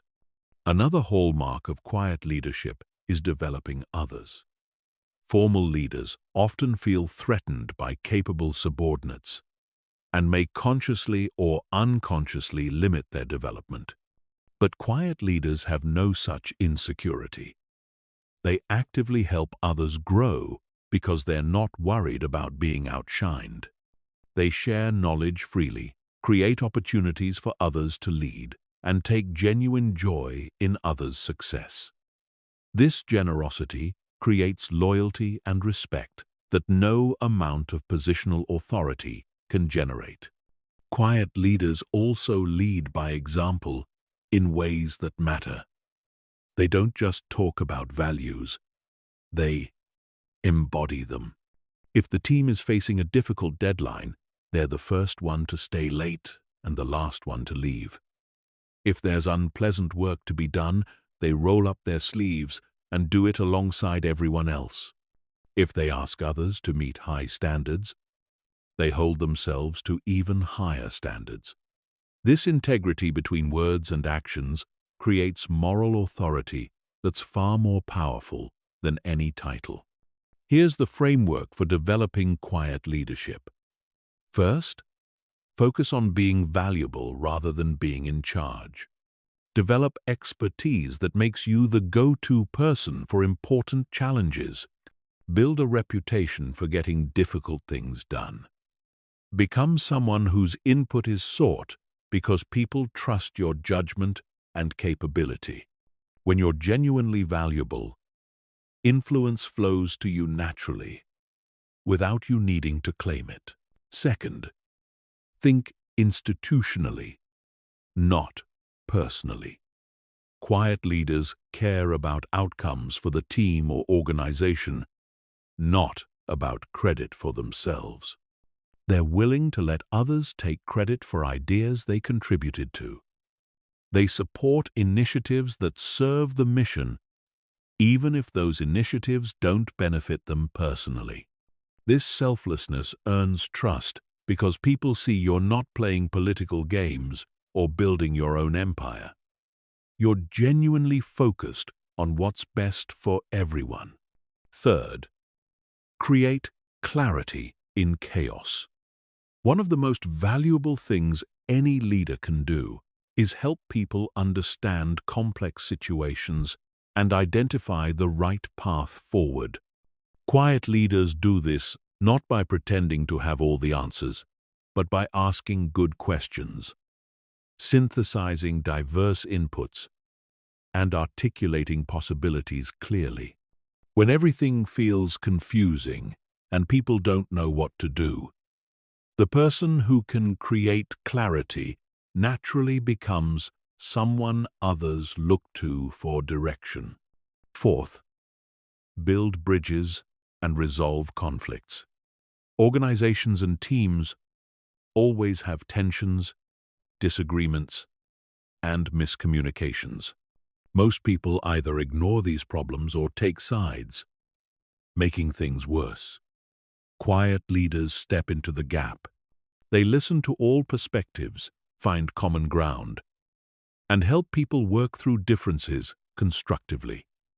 This peacemaking role is exhausting and often thankless, but it's essential, and people remember who help them navigate difficult interpersonal situations, which creates deep loyalty and respect. Fifth, stay calm under pressure. When crisis hits, when everything's going wrong, when emotions are running high, the person who maintains composure and thinks clearly becomes the de facto leader, regardless of titles. Quiet leaders develop this capacity through emotional mastery and perspective. They've seen enough challenges to know that most crises are temporary. They've built enough confidence in their abilities to trust they can handle whatever emerges.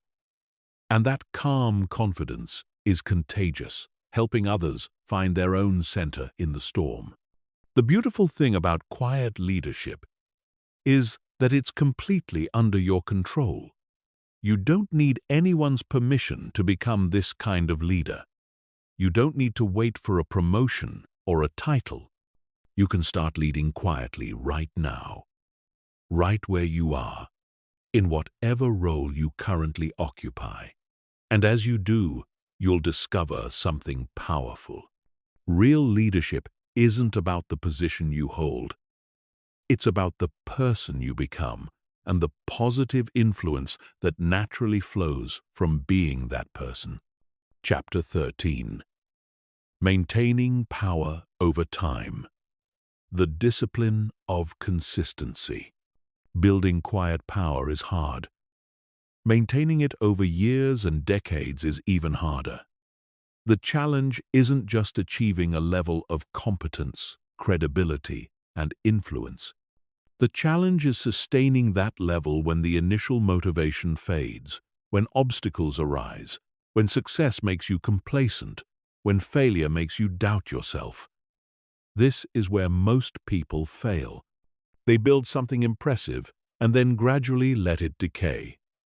But those who understand the discipline of consistency maintain and even amplify their power over time. The first threat to sustained power is complacency. You achieve a certain level of success, and unconsciously you start coasting. You stop learning as aggressively. You stop pushing yourself as hard. You rely on your reputation rather than continuing to earn it daily. And while you're coasting, the world is moving forward. Your skills are becoming outdated. Your relationships are weakening from neglect. Your reputation is slowly eroding because people remember what you did lately, not what you did years ago. Complacency is the silent killer of sustained success. The antidote to complacency is treating every day like you're still building. Never assume you've arrived. Never rest on past achievements. Never let your current success convince you that you can stop doing the things that created that success. This requires psychological discipline because it means denying yourself the reward of relaxation even when you've earned it. But this is the price of sustained excellence. Those who stay at the top for decades are the ones who never stop climbing, who never stop improving, who never stop treating each day like it matters. The second threat is inconsistency. You build credibility through reliable behavior, but then you have an off period where you're dealing with personal issues or burnout. Your performance drops, your responsiveness declines, your standards slip, and people notice. It doesn't take much inconsistency to damage a reputation that took years to build. Trust is built slowly and destroyed quickly. One period of unreliability can undo months or years of consistent excellence in people's minds. Protecting against this requires building systems and buffers. Systems automate excellence, so you don't have to rely purely on willpower and motivation. If you have a system for continuous learning, you'll keep developing skills even when you don't feel motivated. If you have a system for maintaining relationships, you'll stay connected even during busy periods. If you have systems for health, work quality, and personal development, these things continue happening even when life gets chaotic. Buffers mean having enough margin in your schedule, your finances, and your energy that temporary setbacks don't force you to compromise your standards. The third threat is changing with the times without losing your core. The world evolves. Industries transform. Technologies emerge. Social norms shift. If you don't adapt, you become irrelevant. But if you change too much, you lose the authentic core that made you powerful in the first place. This balance is delicate. You need to be flexible enough to remain relevant, but grounded enough to maintain identity and principles. Those who sustain power over decades manage this by distinguishing between tactics and values. Tactics should evolve constantly, based on changing circumstances. Values should remain constant, regardless of external changes. The fourth threat is isolation. Success often separates you from the feedback loops that helped you improve. People become less willing to give you honest criticism. You have fewer peers who can challenge your thinking. You might surround yourself with people who agree with you rather than people who make you better. This isolation causes blind spots to develop, mistakes to go uncorrected, and gradual decline to go unnoticed until it's severe. Protecting against this requires deliberately maintaining relationships with people who will tell you the truth, seeking out criticism rather than avoiding it, and staying curious about perspectives that challenge your assumptions. Here's the framework for maintaining power over time. First, create non-negotiable standards that you meet regardless of circumstances. These might be daily habits, quality benchmarks, relationship maintenance activities, whatever is essential to your continued excellence. Make meeting these standards automatic, not optional. Second, schedule regular self-assessment. Monthly or quarterly, take time to honestly evaluate where you are versus where you want to be. Are you still learning? Still growing? Still delivering value? Still living your principles? This prevents slow drift that goes unnoticed until it's created serious problems. Third, invest in your future self continuously. Every day, do something that makes you more capable, knowledgeable, connected, or healthy a year from now. This might be learning something new, building a relationship, taking care of your body, or developing a skill. The compounding effect of these daily investments is what separates those who remain powerful for decades from those who peak and decline. Fourth, protect your reputation obsessively. It's your most valuable asset and it's fragile. Every interaction, every commitment, every public statement either builds or erodes it. Make decisions with the question, how will this affect my reputation 5 years from now? Fifth, stay humble and hungry. Humble enough to keep learning from everyone and everything. Hungry enough to never settle for current achievement. This combination prevents both arrogance and complacency, the two states that most often lead to decline. The people who sustain excellence over the longest periods are the ones who remain students of their craft, who maintain beginner's mind even as they become masters, who never believe they've figured everything out. Maintaining quiet power over time isn't glamorous. It's showing up consistently when no one's watching. It's maintaining standards when it would be easier to let them slide. It's continuing to invest in your development when you could coast on past achievements. It's discipline, systems, and commitment playing out over years and decades. But this is how you build a legacy. This is how you become someone whose influence spans a lifetime rather than a moment. And that long-term impact is what quiet power is ultimately about. Chapter 14. The Art of Strategic Relationships. Building alliances that amplify power. No one builds lasting power in isolation. Even the most quietly powerful individuals succeed through relationships, through strategic alliances that multiply their influence and expand their possibilities. But these aren't the transactional networking relationships that most people cultivate. They're deeper, more genuine, more strategically constructed connections that create mutual value over years or decades. Understanding how to build and maintain these relationships is essential to sustained power. The foundation of strategic relationships is genuine value creation. Most people approach relationships asking what they can extract. What can this person do for me? How can I use this connection? This extractive mindset creates shallow relationships that dissolve the moment they stop being immediately useful. But strategic relationships are built on what you can contribute. How can I help this person succeed? What value can I add to their life or work?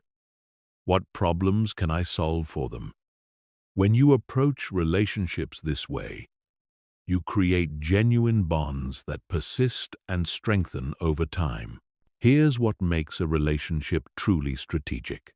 First, mutual respect and aligned values. You should genuinely respect the other person's capabilities, character, and judgment. And there should be fundamental alignment in values, even if you differ in tactics or opinions.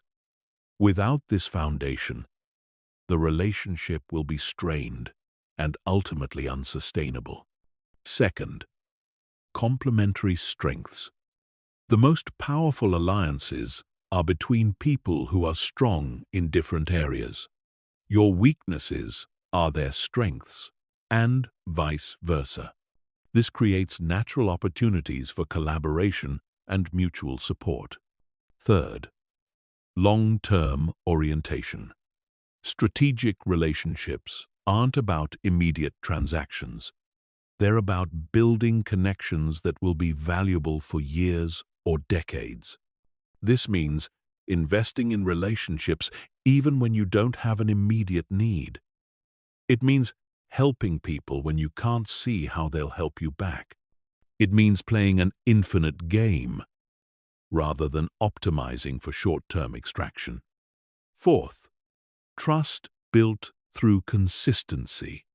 Trust in strategic relationships comes from repeatedly demonstrating reliability discretion, and genuine care for the other person's success. It's built through small actions over time, not grand gestures. Now here's the framework for building strategic relationships.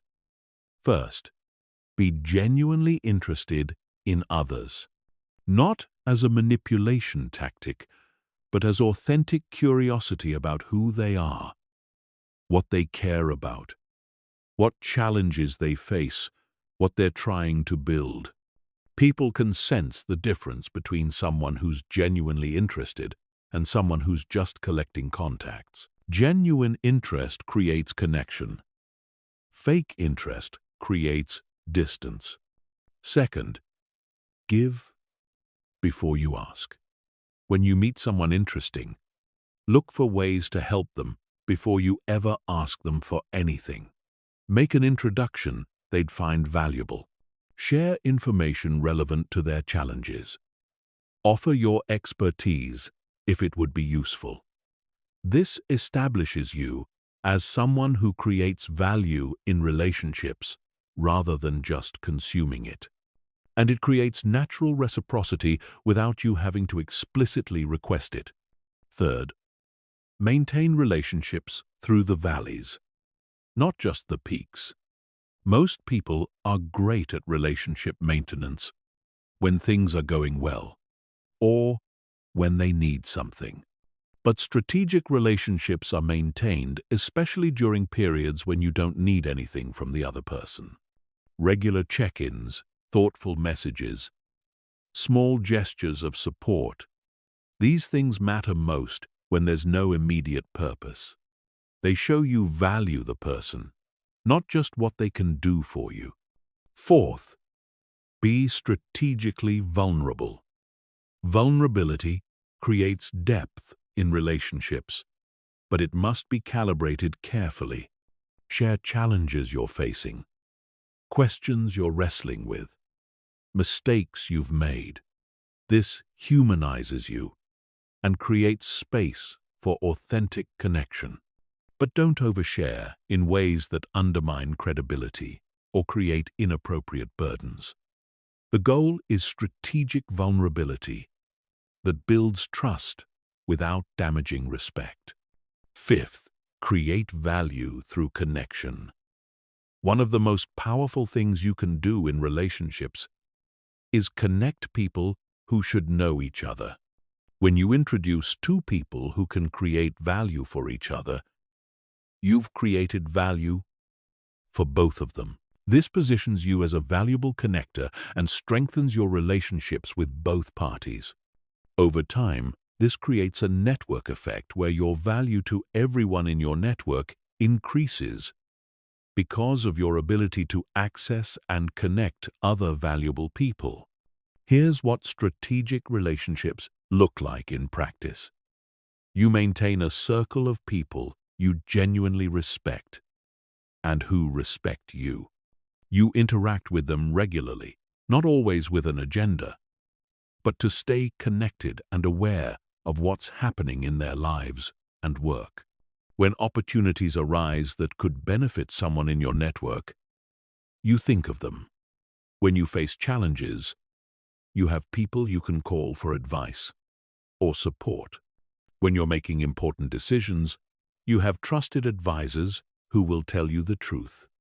The power of strategic relationships compounds over time. Early in your career, these relationships might provide advice, opportunities, or introductions. Later, they become collaborators on significant projects. Eventually, they might become partners in major ventures or mutual champions in your respective fields.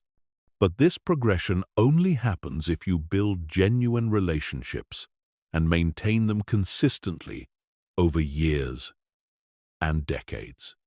The mistake most people make is treating relationships as transactions. They reach out only when they need something, then disappear until the next need. This burns through relationships quickly and creates a reputation as a user. Strategic relationships require investment without immediate return. They require genuine care for others' success. They require being valuable to others before expecting others to be valuable to you. But when you approach relationships this way, you build a network of genuine allies who multiply your power in ways that purely transactional relationships never could. Chapter 15. Silent Legacy. Building influence that outlasts you. The ultimate expression of quiet power is legacy. Not the loud legacy of monuments and public recognition, but the silent legacy of lives changed, ideas spread, systems improved, people developed. This is influence that persists long after you're gone, not because you carved your name on anything, but because you shaped how others think, act, and lead. This kind of legacy can't be bought or demanded. It can only be earned through decades of living the principles we've discussed. Most people think about legacy wrong. They want their name remembered. They want credit for their contributions. They want recognition and accolades. But this is ego, not legacy. True legacy is anonymous influence. It's the leader you developed who goes on to develop dozens more leaders. It's the idea you planted that spreads and evolves far beyond your original conception. It's the standard you modeled that becomes the new normal in your field. It's the lives you improved in ways both people may not even consciously recognize. Here's what creates lasting legacy. First, investing in people, not projects. Projects end. People continue. When you invest your time and wisdom in developing others, when you help them become more capable, more confident, more thoughtful, that investment multiplies.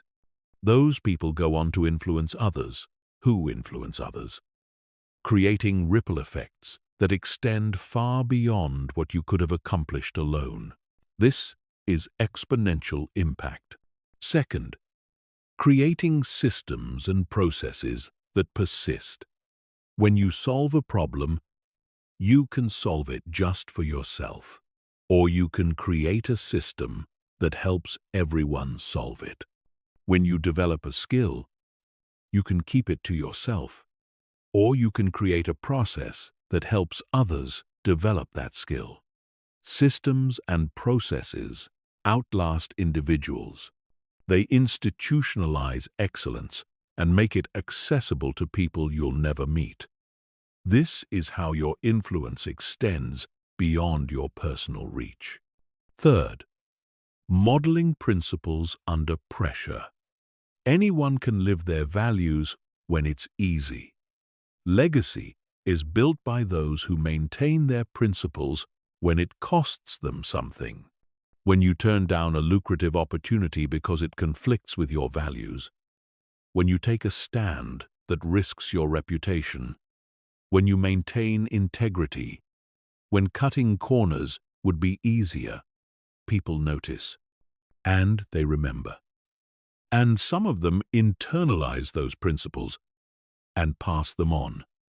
This is how values propagate across generations. Fourth, teaching not just what, but why and how. Knowledge transfer is valuable, but wisdom transfer is transformative. When you teach someone what to do, you help them once. When you teach them why it matters and how to think about similar situations, you've given them a framework they can use for life. The most powerful legacy builders are those who help others develop their own judgment and capability, not those who create dependence on their superior knowledge. Fifth, empowering others to surpass you. This might be the hardest aspect of legacy building, because it requires genuine security and lack of ego. The greatest legacy isn't having people forever in your shadow. It's developing people who go on to accomplish things you never could.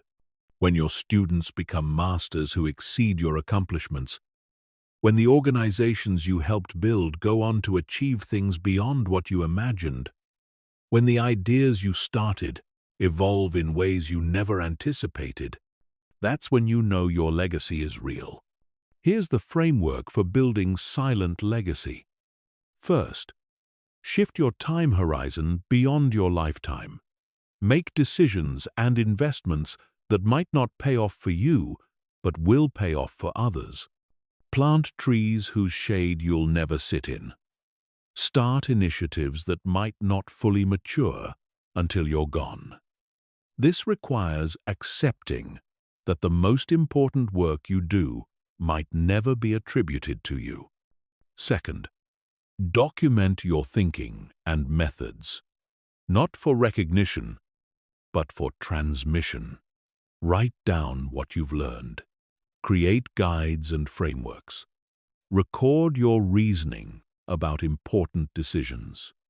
Make your intellectual property accessible to those who come after you. The insights you've gained through decades of experience are valuable, but only if they're transmitted to the next generation. Third, create opportunities for others. Use whatever power and access you have to open doors for people who deserve chances. Champion the talented but overlooked. Create platforms for diverse voices. Build systems that give more people shots at success. The opportunities you create for others multiply in ways you can't predict, but which extend your influence far into the future. Fourth, live with integrity. That becomes your teaching. Your actions are observed more than your words are heard. When you consistently demonstrate courage, integrity, competence, and care for others, you're teaching without lecturing. You're modeling what's possible. And some percentage of people watching will internalize those standards and carry them forward. This is education through example. Fifth, let go of credit and recognition. The more you need credit, the less influence you ultimately have. The willingness to do important work without recognition, to let others take credit for ideas you contributed to celebrate others' success without jealousy. This creates a different kind of power. It allows you to focus purely on impact rather than image. And ironically, this often creates more lasting recognition than chasing it ever could. The beautiful paradox of silent legacy is that by not seeking recognition, you often end up with more meaningful recognition. The people whose lives you changed remember you. The people you developed credit you with their success. The ideas you planted are attributed back to you by those who know the real history. But this recognition is genuine and lasting, unlike the manufactured recognition of those who constantly promote themselves. Building silent legacy is the ultimate expression of quiet power because it demonstrates complete transcendence of ego. You're no longer working for your own success, recognition, or benefit. You're working to create value that outlasts you. You're investing in futures you won't see. You're helping others succeed in ways that might eclipse your own achievements. And you're doing it all quietly, without fanfare, without demanding credit. This is how the most powerful people throughout history actually changed the world. Not through loud declarations or monuments to themselves, but through the quiet accumulation of influence, the patient development of others, the steady improvement of systems, the consistent modeling of principles. Their names might be forgotten, but their influence persists. And that lasting impact, that ripple effect that continues long after they're gone, that is the ultimate power. That is what it means to be quietly powerful. Not just in a moment, not just for yourself, but in ways that transcend time and touch lives you'll never know about. That is the art of silent influence, mastered completely.